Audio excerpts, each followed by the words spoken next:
हजारौं तारा माझ तिमीलाई नै रोजे मैले।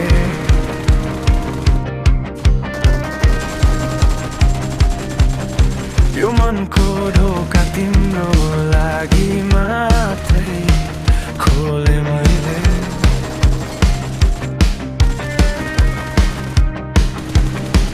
यो संसार बदलिएला, समयले कोल्टे फेर्ला, तर मेरो यो भावना कहिले